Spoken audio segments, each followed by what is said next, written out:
G'day, this is Chris Savage from RL Ministries in Australia, welcoming you to this session of the Book of Acts. I pray that it will be of benefit to you and help you in your Christian growth. Thank you. Okay, so the Book of Acts, we're into the last couple of chapters, chapter 25, verse 23 to 26, verse 29 today. Last session, Paul was in Caesarea, he's in chains, but that doesn't stop him from witnessing. Felix and his wife Drusilla, they hear him concerning faith in Jesus and about coming judgment, and Felix becomes absolutely petrified of the coming judgment, and he sends Paul away. Felix was also looking for a bit of a bribe to release Paul, which never came, and so Paul was in chains for 2 years under Felix. Felix was then replaced by Festus. When Festus comes on board, he comes into Caesarea. He heads down to Jerusalem to, have a bit of a briefing session with the Jewish leadership down there, and he hears some charges against Paul. He refuses to bring Paul to Jerusalem because, as far as he's concerned, Caesarea is the center of authority for Rome, and therefore it needs to be tried in Caesarea. So the Jews come up to Caesarea and they bring all these charges against Paul up there. None of them they can prove. But after Paul gives his defense to Festus, Festus can find no charge on the Roman law with which to charge Paul as well. But Festus gives in to pressure from the Jews, and to gain favor with them, he says to Paul, listen, Paul, how about if you go down to, if we go down to Jerusalem and we can hear your case down there before them, and I'll preside over it for you. And Paul says, no way. He says, no way. He says, listen, he says, I have no chance to answer, neither to Rome or to the Jews. So he says, if this is going to be a problem, if you can't release me, he said, I appeal to Caesar. And remember, Paul is a Roman citizen, and as a Roman citizen, he has the right to appeal to Caesar. Problem now is that they don't have any charge against him. And so another character now comes into the picture, and this is King Agrippa. King Agrippa comes down to Caesarea for a visit, and Festus now presents his problem before him. Problem is that Paul has appealed to Caesar. I'm going to send him to Caesar, but he says, I've got no charge. I've got nothing to send to Caesar about. Now, Agrippa, who knows something about the way, remember the way is the Christian, is this new faith. He says, listen, he says, I'll hear Paul. And so Festus says, right, you'll hear him tomorrow. And that's pretty much where we are today. So let's kick off into the new stuff. So we're going to see the public examination today. And this is in chapter 25, verses 23 to 27. This is the public examination. So on the morrow, next day, when Agrippa was come and Bernice with great pomp, and they were entered into the place of hearing with the chief captains and principal men of the city, at the command of Festus, Paul was brought in. So what we see here is that after the private explanation to Agrippa, we now have the public examination. And verse 23 gives us the setting. It was on the next day, and the manner in which Agrippa and Bernice came in was with great pomp. It was a Greek word used only here or nowhere else. It means they made a grand appearance. And the Greek historian, a guy called Herodotus, he describes it as a showy parade. So this was a real public spectacle when Agrippa and Bernice entered in. And they entered into the place of hearing, and the term place of hearing here, again, used only here and nowhere else. It's the Greek translation of the Latin word for auditorium. And under Roman law, this was the place set aside for the hearing and deciding of cases. And in this case, this hearing was semi-official. And Luke then points out the other attendants who came. It says the chief captains, these are the chiliarchs, There were five, in fact, there were five cohorts stationed in Caesarea. And so there are probably five chiliarchs or chief captains. Chiliarch was in authority over one cohort. Cohort of 1,000 men. So there's 5,000 Roman soldiers at Caesarea. Principal men of the city also came, and again we have here in the Greek it literally means the outstanding men. So these were men par excellence. Caesarea was a Gentile city, so these men were the leading men of Caesarea who would have been Gentiles. And concerning Paul, at the command of Festus, Paul is now brought in. He's now brought in to stand before the king and Bernice and these leading men and the chiliarchs. So it's a big show. So now, in verses 24 to 27, we have the speech of Festus. Remember, Festus was the procurator down at that time. He was a governor of that area. And we have in verse 24, we have, it says, King Agrippa and all men who are here present with us. So what he's saying here, in verse 24, he points out the charges against Paul. He begins with the introduction of Paul. Behold this man. Have a look at this man. And the complaint here was that the multitude of the Jews made a complaint to Festus in two different places. First of all, they complained to him down in Jerusalem, which we saw back in verses 2 and 3. And then second, here in Caesarea, in verses 6 to 8. And it says that they were crying out that he ought to live, not to live any longer. So the demand from the Jewish leadership, the Sanhedrin leadership, was that Paul should not live any longer. Get rid of him. And the Greek word here for crying out means that they were yelling and demanding with loud voices. They were yelling and demanding that Paul be executed. Good bunch of blokes. Verse 25, the conclusion of Festus was otherwise. And Festus makes a very clear declaration here. He says, Festus found Paul innocent. Paul had committed nothing worthy of death. The Jews were after his head. They wanted him killed. The Romans are saying, we can find nothing worthy of death. Festus found Paul innocent. So legally, Paul should have been released at this time. He should have been released before this event because, previously Festus found no guilt in him. But his desire to send Paul to Jerusalem contradicted his own conclusions and forced the appeal to Caesar. So Paul had appealed to Caesar. And in verse 25, the second part, he now deals with the appeal to Caesar.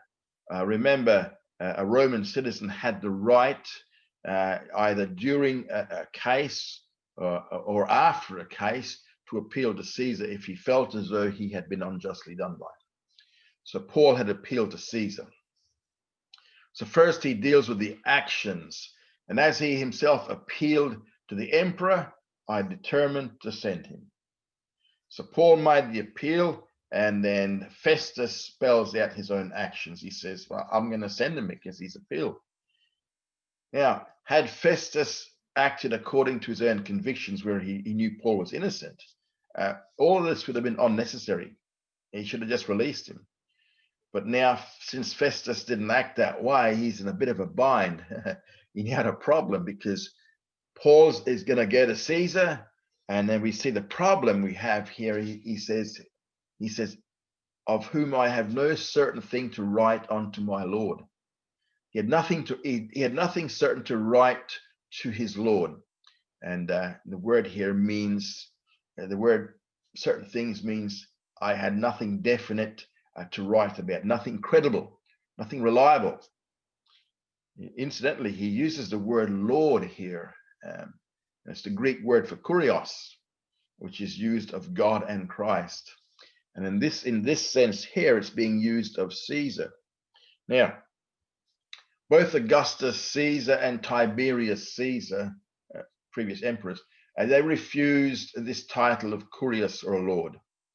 They didn't want to give the impression that they were ruling over slaves, so they refused to have this title of Lord. However, future emperors did take this title, and one of them is the emperor who's around at this time, Emperor Nero.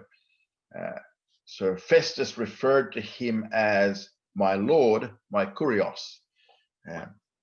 Now, the problem for Festus here was that he did not have a specific charge to send to Nero. And now he comes up with a solution. He says, hey, wherefore, because of this problem, here in the first part of verse 26, Festus brought Paul out before them, Agrippa and Bernice, and the chief men. The Greek word for you here is plural, so he's addressing, Festus is addressing the entire body, right? He wanted to see if all these top men and the king would determine what the specific charge should be, because he said, I can't come up with a charge. Now remember, Agrippa was a nominal Jew, right? So he was knowledgeable about the Mosaic law. So what Festus is hoping is that, perhaps he could provide some insight as to what the charge should be. And the goal here was that after examination, a specific charge could be found. Literally, he says, the examination having taken place, he could then have something to write. He needed to have something to write to Nero. And this is just a preliminary examination here. This is not a trial to determine guilt or innocence. It's just a prelim examination. So an examination to help Festus out of a bind. He needs to find a specific charge to write in his letter to the emperor. In verse 27, he states the reason. For it seems to me unreasonable in sending a prisoner not with aught to signify the charges against him.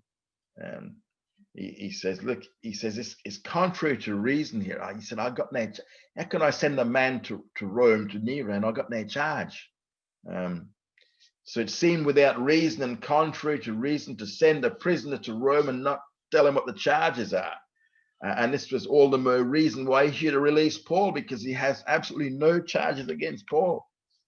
And now Paul's going to give his defense, and this is a very long defense he gives here.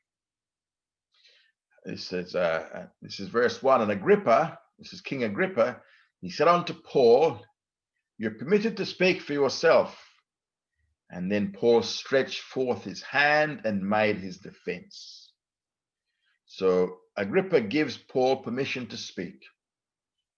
And notice it was Agrippa who's now presiding over the meeting. Festus has now turned authority over to Agrippa. Paul may now say something for himself. But the irony here is that, if there were no charges to which he could respond, what's he going to say? Festus had already admitted that he found nothing criminal in Paul. So, Agrippa is saying, okay, you can make your defense, Paul, but Paul thinking, hang on, I got no charges against me. What am I going to defend? All Paul can do is not to respond to charges, but Paul's going to witness. And of course, Paul does a marvelous job witnessing. Paul stretched forth his hand, and this is like an orator about to speak. He stretched forth his hand. And remember this, though, his hand is still chained to a Roman soldier, which we'll see in verse 29. So he stretched it out, one hand chained to a Roman soldier. Remember also that the Lord had promised Paul back in Acts chapter 9, verse 15, that he would bear witness before Gentiles and kings. And that promise was being fulfilled, because this is Paul's first witness to a king in fulfillment of the promise of Jesus. And this is going to be the most detailed of all Paul's defenses in this section.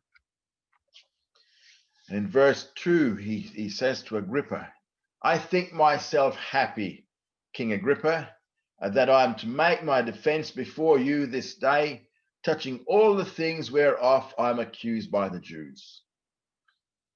This is the first, what we see here, this is the first of three appeals he makes to the king in this defense. The act being that I am to make my defense before you this day. Literally, being about to make my defense. And the Greek word here for a defense is apologomai, from which we get the word apology. So the content here is touching all the things whereof I'm accused by the Jews. And he spells out the reason in verse 3, especially King Agrippa, because you are expert in all customs and questions which are among the Jews. And the word customs here refers to Jewish laws, and the word questions refers to Jewish theological issues such as the resurrection. Now, Paul said Agrippa had knowledge of these things, and the Jewish historian Josephus, he affirms Agrippa's excellent knowledge of Judaism. And because of this knowledge of Judaism, Paul makes a request. He says, wherefore I beseech you to hear me patiently. Wherefore, because of Agrippa's knowledge of Judaism, Paul asked him to hear him patiently. It means with endurance and with long spirit. So Paul is setting up for a long defense. Paul intends to take his time in giving this defense.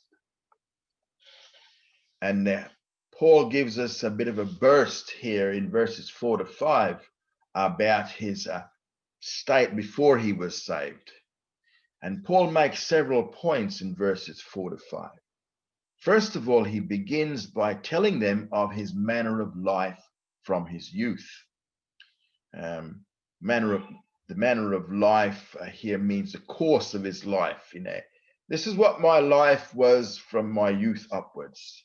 The point here is that Paul pursued a very specific manner of life from his youth, and that we're going to see the specific manner of life in verse 5.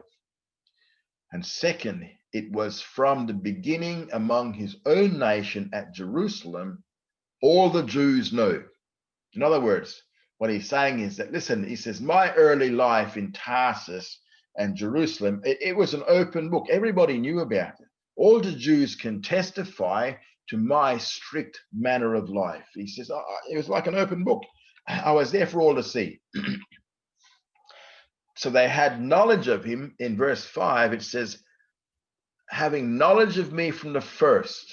Literally, the Greek is actually saying, knowing me beforehand. They knew all about me. There were those still living who knew him in Tarsus and in Jerusalem. And then if they were willing to testify, they could affirm to the truth of my claims. And the fifth thing he says here is, he says, he lived after the straightest sect of his religion. He lived as a Pharisee. This was that strict manner of life he mentioned back at the beginning of verse 4. The Greek word for religion here means a religious discipline. And we see it here in Colossians 2:18 and James in James 1:26 to 27. Paul is telling Agrippa and all these Gentiles and the Roman captains, he says, listen, I lived the strictest Jewish lifestyle of them all. He lived as a Pharisee. He was a devout Pharisee. And we see back in 23 verse 6 that he was the son of a Pharisee. So this guy is Pharisee through and through. And then we have two key issues in verses 6 to 8. In these verses, Paul deals with the key issue. The key issue is two basic hopes. First, the first one is the messianic hope, and verses 6 to 7. He starts out, he says, and now I stand here to be judged for the hope of the promise made of God unto our fathers. And now, so what he's saying is, this is now, I've just told you about my youth, but now, completely separate thing, but now this is a very sharp contrast to It's my youth, my life as a youth. The hope of the promise here is the messianic hope. And that's what he spelled out earlier back in Acts chapter 13, verse 32. The messianic promise was made to the fathers. And the fathers, when he speaks about the fathers here, he means Abraham, Isaac, and Jacob. The messianic hope was the ideal of Pharisaism. They were looking for the Messiah. That was their hope. As a strict Pharisee, it was natural for him to find the Messiah. So the first hope was the messianic hope, and that was the Messiah, coming of the Messiah. Unto which promise our 12 tribes, earnestly serving God night and day, hope to attain. The Greek word for 12 tribes here is a singular word. See here, he uses 12 tribes. Paul knows nothing about 10 lost tribes, right? There's no such thing as 10 lost tribes. It's a myth. Paul refers to the 12 tribes, not the 10 tribes. While it is true that the 10 northern tribes, which was Israel, northern kingdom was Israel, southern kingdom Judah, the 10 tribes in the northern kingdom of Israel were conquered by the Assyrians in 722 BC. That's when they were conquered, and they were assimilated to some extent, but it is not true that these 10 tribes were lost or annihilated. No such thing. In fact, Jesus spoke about all 12 tribes in Matthew 19, verse 28, and so did James in James 1:1. And the Apostle John speaks about the 12 tribes in Revelation 7:4-8 and Revelation 21:12. So what we see here is speaking about the 12 tribes. A promise was made to the 12 tribes, and it says earnestly. Earnestly means to stretch out. It's used here and nowhere else. So the 12 tribes serve God night and day. He doesn't refer to them as serving God day and night, but night and day. Why? Well, because he's a Jew. It's being written as a Jew. Night and day. This is the Jewish order, because the day begins at sunset with the onset of night. So a Jewish day starts at sunset. Sunset to night is the next day. And so what we see here, this hope is specifically the messianic hope. That's the first thing. And concerning this hope, I am accused by the Jews, O king. So this messianic hope, that's what he's being accused about. He's being accused for this. But the irony here is that the messianic hope is a Jewish issue. And yet on this issue, he's being attacked by the Jews. Notice that he refers to Agrippa as O king. So this is a second appeal to the king. You're going to see a few more. So the messianic hope is the first hope, and this is very much ideal Pharisaism. Now the second hope is the hope of resurrection, which we see in verse 8. You know, he says, listen, why is it judged incredible with you?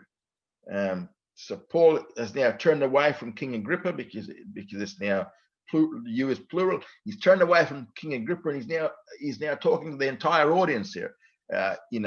He says, why does it seem so incredible to you? He's speaking to Gentiles here.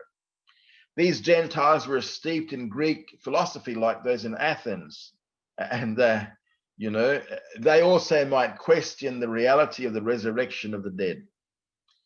So why do you think it's incredible?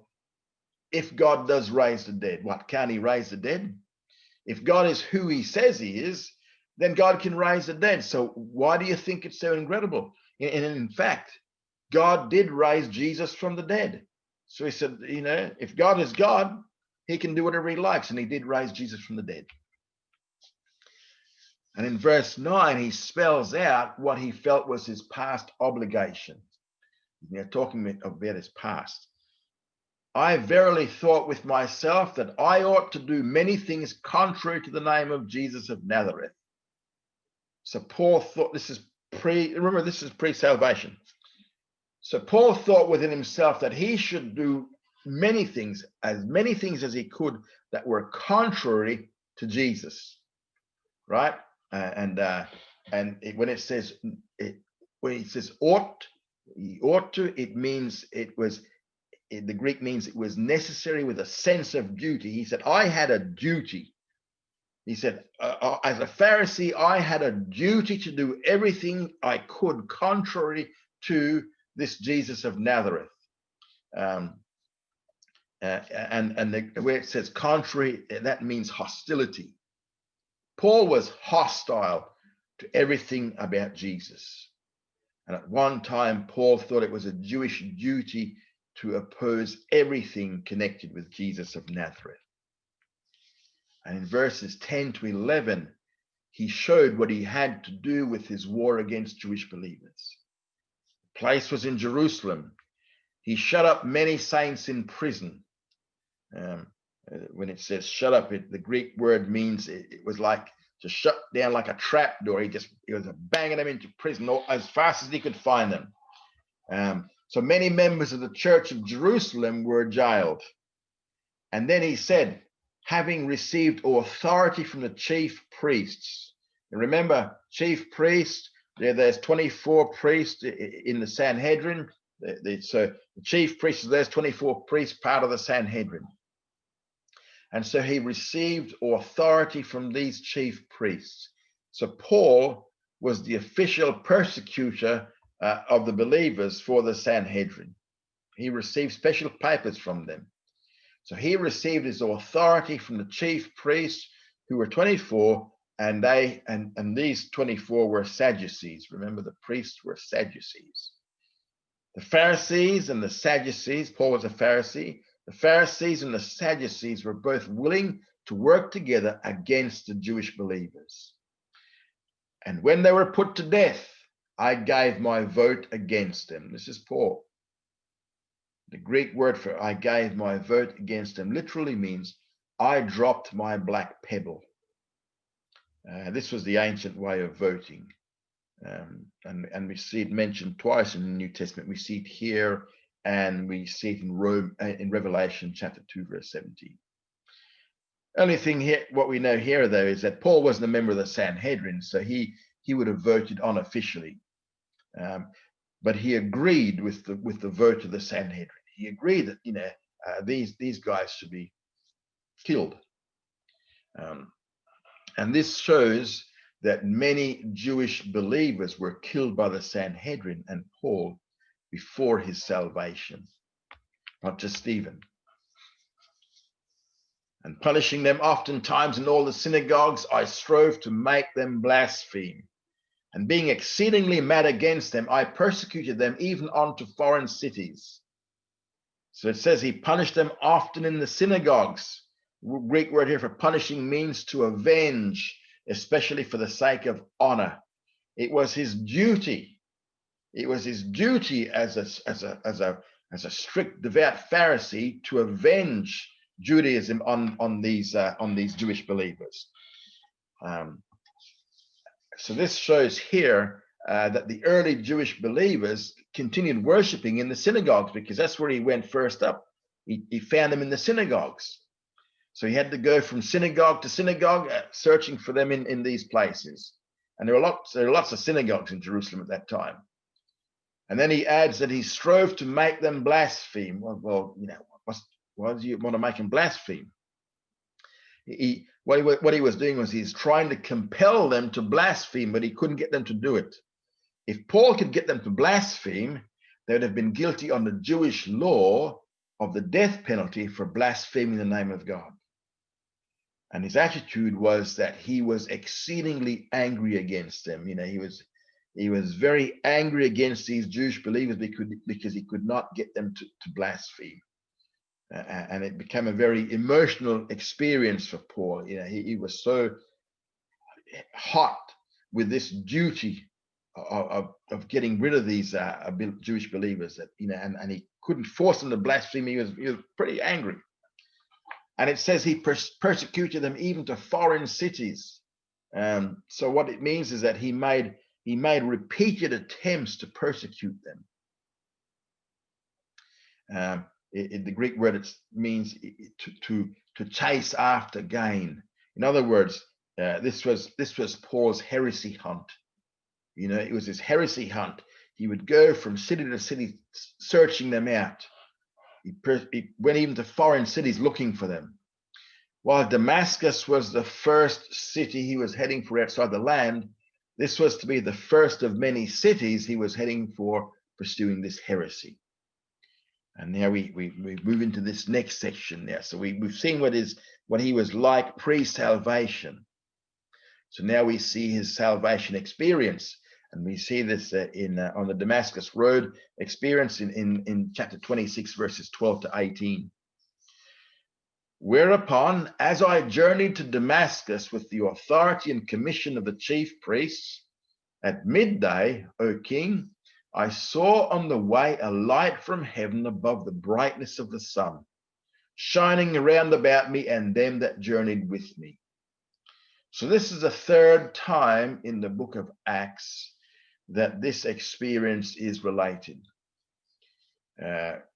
Whereupon means in which things. So while he was in pursuit of Jewish believers to foreign cities, he had to journey to Damascus. And as he came to Damascus with authority, this is where this event now takes place. And the word authority here means that he had the power. He had the power. He was commissioned, means he was commissioned and ordered by the Sanhedrin to do what he was going to be doing. So the Sanhedrin told him to go and do this. And in verse 13 now we have the light, this light from heaven. It was midday or high noon. Now why bother to write that? Because this is when the sun is at its highest and at its brightest. And he appeals to the king again here. He says, listen, he says, I saw a light from heaven, and the source of the light was heaven itself. And it was above the brightness of the sun. So this was how bright this light was. He never said this back in Acts 9 or Acts 22 when he gave his testimony back then either. This is the first time he tells us this. The light was brighter than the sun. What was this light? It was a Shekinah glory, right? The Shekinah glory. Remember, the Shekinah glory was the visible manifestation of God's presence. And the Greek word for brightness is only ever used here and nowhere else in the New Testament. And this light was shining around about them, and those who were with him, they saw the light. Well, they saw the Shekinah glory light. They didn't come to faith, not that we know of. And when we were all fallen to the earth, I heard a voice saying unto me in the Hebrew language, Saul, Saul, why persecute you me? It's hard for you to kick against a goad. Now, in verse 14, we now have this voice from heaven, what is called as a bat kol, B-A-T-K-O-L, and the timing here was when everyone had fallen so they'd all fallen to the ground because of this great light, and this would be a very natural Jewish response to the Shekinah glory of God. They'd be falling on their faces, and now the voice speaks to them out of heaven in the Hebrew language. Again, this wasn't mentioned in the other two testimony accounts. Yeah. Paul was speaking in Greek and not in Hebrew as in the previous accounts. And the content of the voice is, Saul, Saul, why are you persecuting me? It's hard for you to kick against a goad. This also is a new addition. We didn't see this back in Acts 9 and Acts 22. The phrase kicking, what's a goad? A goad is like a cattle prod. It's a pole with a sharp pointy end in it, which you'd prod the sheep or prod the cattle to move. The phrase kicking against a goad has three possible meanings here. First, it could be a Greek idiom for opposition to deity. Paul was opposing God himself. Second, it could mean resistance to the will of God. Or the third thing it could mean is that he kept fighting his own conscience. Whatever it is, that the point here is that it is utter futility in persecuting the church. It's not going to get you anywhere. Now, to keep on kicking against the goads, it just means it's difficult. You know, why do you kick against the goads? What he's saying is, why do you keep on kicking against the goad? You know, why do you keep doing this? You got to stop doing it and just come to your senses, man. And Paul asked a question. He said in verse 15, he says, "Who are you, Lord?" And we have the answer. Now, what we see here is that Paul telescopes what Jesus says to him directly on the road, right, on the Damascus road, and also what Jesus told Ananias, or told him through Ananias in Damascus. So he put the two accounts together. Some things he quotes as Jesus speaking did not take place at the same time, right? So it would have happened with Ananias. Things he's saying, it's all true though. It's just from different different places.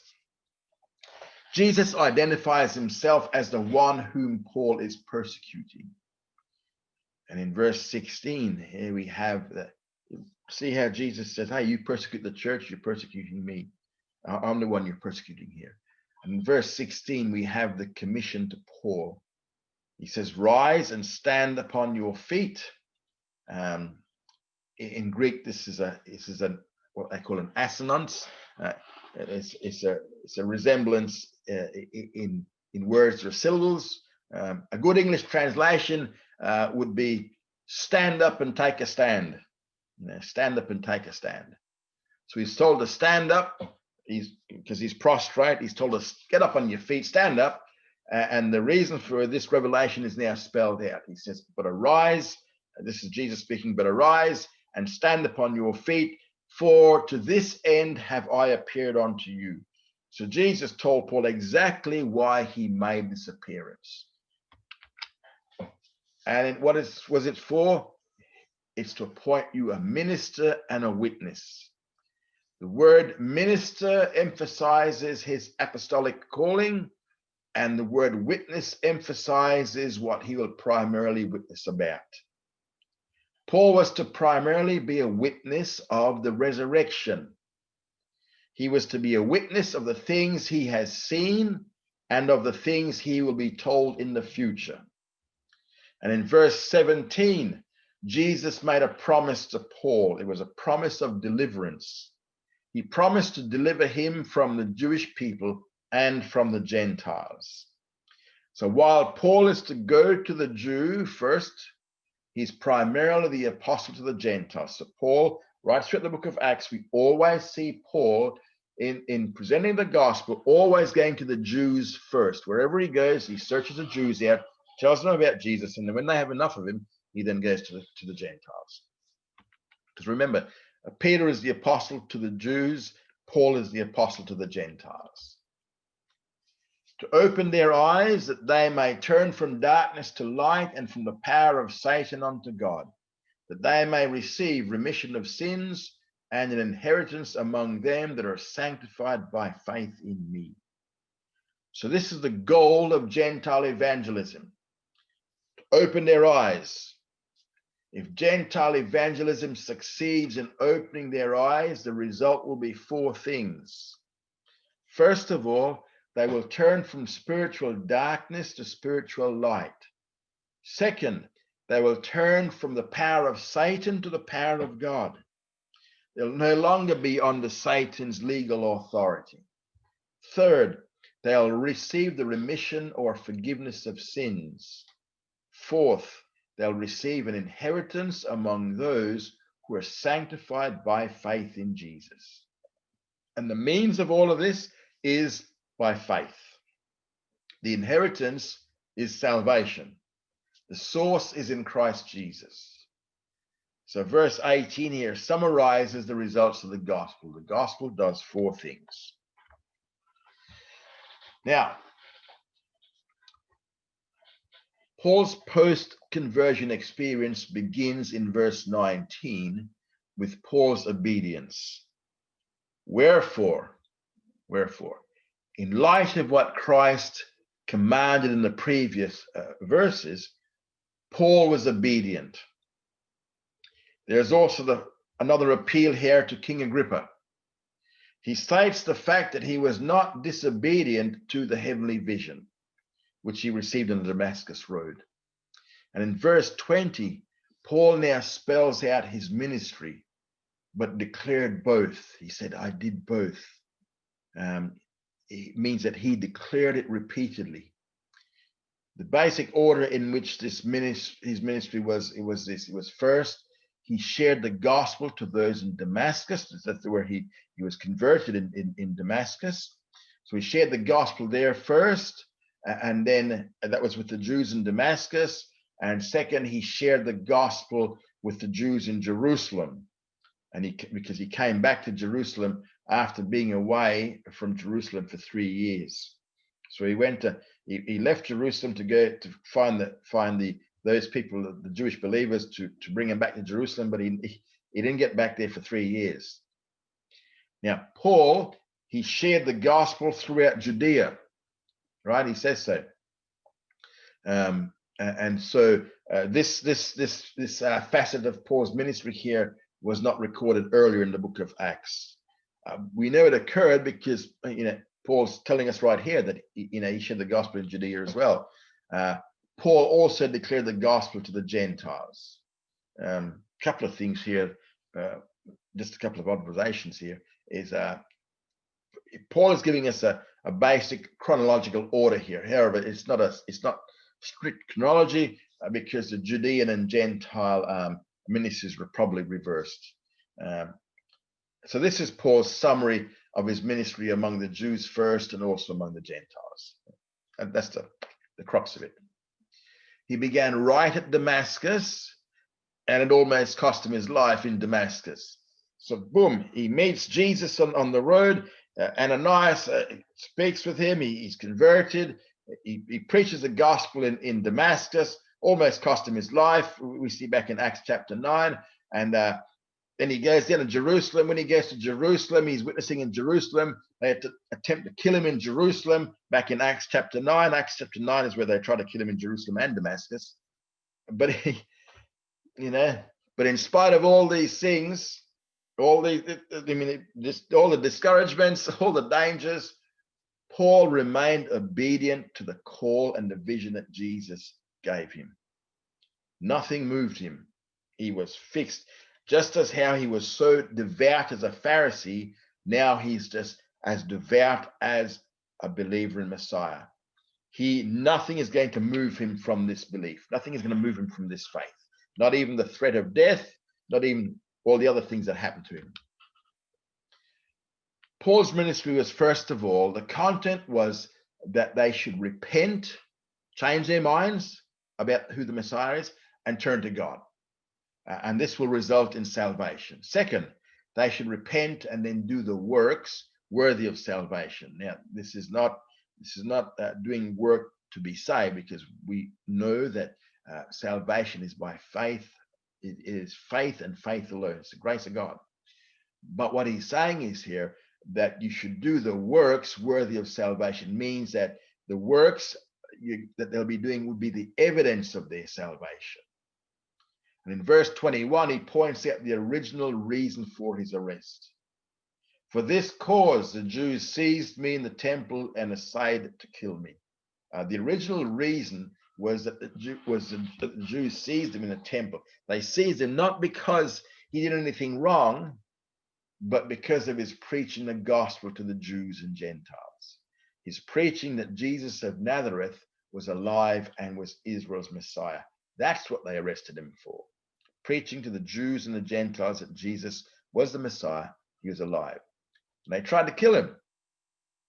And the word for assayed means they tried to kill him. And so they tried to lay hands on him with the intent of killing him. Lucky man. In verse 22 to 23, we have the presentation of the gospel. First, he begins by pointing out his source of strength. He obtained the help that is from God. A Greek word for help here means to be an ally or to be an assister. So God was Paul's ally according to this word, and that's the reason why all the plots against him had failed so far. Second, Paul said, I stand unto this day testifying both the small and great. So Paul emphasized here his stability in the faith. He testified as he was called to do by Jesus in verse 16. He simply shared with others what he had learned and experienced as a follower of Jesus Christ. Now, his message was not something he manufactured, for it was based solidly on the Old Testament scriptures. Paul testified to both small and great. He testified to the various ranks of humanity. Nobody was below the gospel. And this was seen in the present audience that he was talking to. Remember, he's talking to kings and he's talking to the leading men in Caesarea. Now, saying nothing but what, he also pointed out here the testimony of the Old Testament, right? He said, saying nothing but, or nothing outside of those things what the prophets and Moses said should take place. Now, we need to remind ourselves here that Paul and the other apostles didn't have the New Testament, all right? But Paul used the Old Testament to lead sinners to Christ. And at this point, Paul spelled out the gospel to his Jewish audience. Moses and the prophets said how that Christ must suffer. And he uses the Christ. It is the Messiah that should suffer. And Moses and the prophets pointed this out. Literally, he's saying here that if the Messiah is subject to suffering, and he is, because that was a testimony of Moses and the prophets, right? That's what he's saying. Second, that the Messiah would be the first to rise from the dead. And the word first means that he, Jesus, is the first one raised to true resurrection life. He is the first fruits of the true resurrection life, the first one to be raised from the dead and never to die again. Remember, others were raised from the dead, but they all died again. But Jesus is the first one to be raised to resurrection life where he would not die again. And the result here is that the Messiah proclaimed light to the Jewish people and the Gentiles. And this was a fulfillment of Isaiah 49, verse 6. So by the death and the resurrection, salvation was now provided to both the Jews and the Gentiles, open to anyone. Now, the questioning we see in verses 24 to 29. In verse 24, we have the verdict of Festus. Remember, Festus is still there, right? And King Agrippa and Bernice and the chief men, they're all still there. And the timing was, as Paul made his defense, so Paul was still speaking, Festus now interrupted him. He's speaking to the king, and Festus jumps in and he has something to say. It says he interrupted him with a very loud voice, right? And Festus now gives his verdict. He says, listen, Paul, he says, you're mad. You're absolutely mad, man. And the cause of his madness was that it's all this learning that you've had turned you mad. Now, the Greek word for mad here is the word from which we get the English word maniac. Right? He says, you're a maniac. Paul, you're a maniac. He says, when it says much learning, it literally says much letters, right? So Festus thinks that Paul's much learning in the Hebrew letters or Hebrew scriptures is turning him crazy or mad. Now, it's not the first time Paul was called crazy. He was called crazy once before up in Corinth. And he was only following in the footsteps of his master Jesus, because remember, Jesus' own family thought, he's lost it. he's beside himself. He doesn't know what's going on. And also the crowds said, oh man, this Jesus, he's insane. He's a lunatic. So, hey, Paul's following in good footsteps here. Preaching the gospel, talking about God, people will think you're a lunatic, as they did here. Now, what we see here now is in verse 25. Verse 25 and 26, we have Paul's answer to Festus. In verse 25, first up, he denied that he was mad. He says, listen, I'm not mad. I'm not mad, most excellent Festus. He still calls him most excellent, you know. He said, I'm not mad. Hey, Paul gives him a title of respect due to his office. And then he stated the fact. He says, listen, I spoke words of truth and soberness. Speaking forth means he spoke with dignity. He spoke dignified and elevated. My conversation was dignified. My conversation was elevated. And Paul is saying two things about what he's saying here. First of all, Paul is speaking about divine truth. And secondly, Paul is speaking with soberness. And the Greek word means soundness of mind. The Greek word is used only here and in 1 Timothy 2:15. What's he saying? The point he's making is this. He says, listen, my words are not the words of a maniac. My words are not the words of a madman. I'm speaking to you divine truth with soundness of mind. Now, Festus had not interrupted because he really thought Paul was mad. You know, because you imagine, if he thought Paul was mad, right? If that had been the case, he wouldn't have even brought him before the king, nor would he send a raving madman down to be tried by the emperor. What we see here is the governor was only giving, he's probably being convicted of his own sin in his heart. And Paul's words probably found their mark in his heart, and Festus was now trying to escape. In verse 26, still speaking to Festus, he points out that what he's speaking, the king knows. He says, listen, the king knows of these things. The king, that's King Agrippa, he knows that the things which Paul has been speaking are true, although Festus doesn't know them.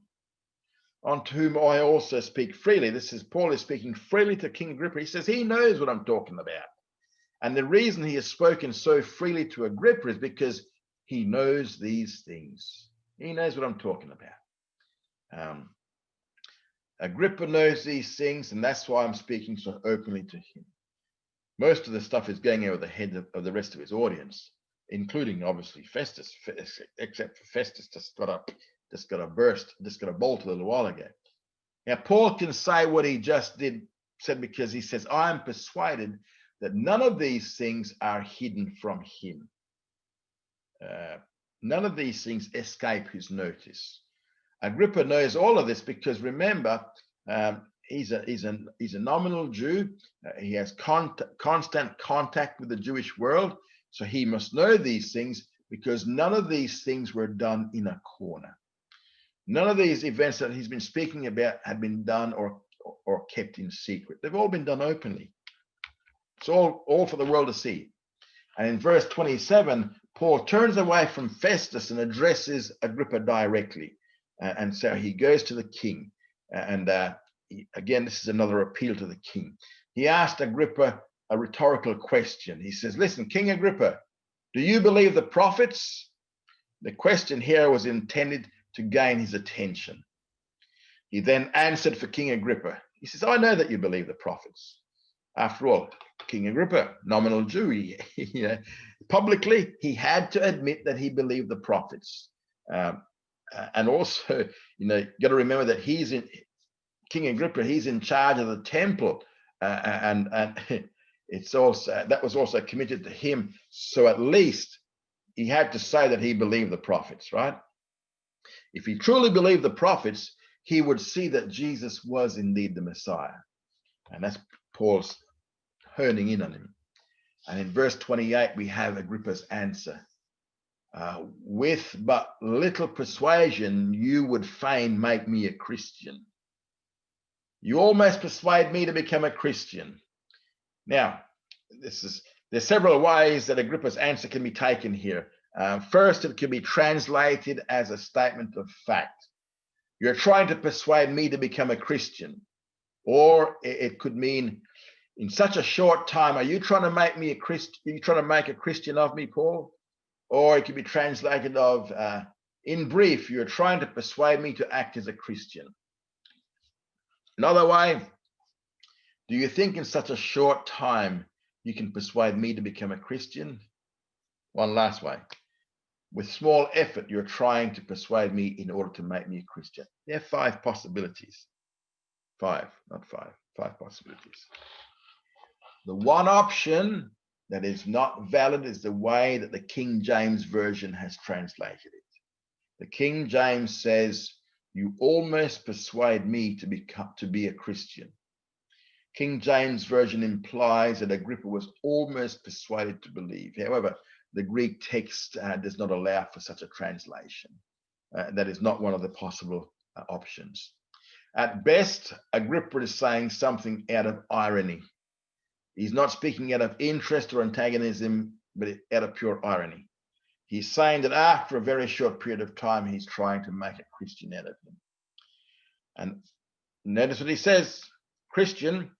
The fact that Agrippa uses the term Christian, it shows that he was very familiar with the issues, just as Paul affirmed earlier. His response is simply, you have not said a lot to convince me. Paul, you haven't said enough to convince me. Paul said, I would to God that whether with little or with much, not you only, but also all that hear me this day might become such as I am, except these bonds. So Paul's response was to play upon his words in verse 29. Paul said, I would to God. This is a very polite but a courteous wish. Paul wished that with little or with much that he might be persuaded. Agrippa might be persuaded. He's playing upon the words of Agrippa. In short or long, in little or great, either way, he'd like to see Agrippa become a believer. Paul responded very tactfully to Agrippa's sarcasm here, or his irony. Paul not only desired Agrippa, but all the others present who were there that day to also become believers in Jesus. When Paul said that he wished they were all like him, he meant that they should all believe in Jesus, the Messiah, just like he does. Paul was a recipient of the light of salvation. The one thing he did not wish upon them was the bonds, the chains.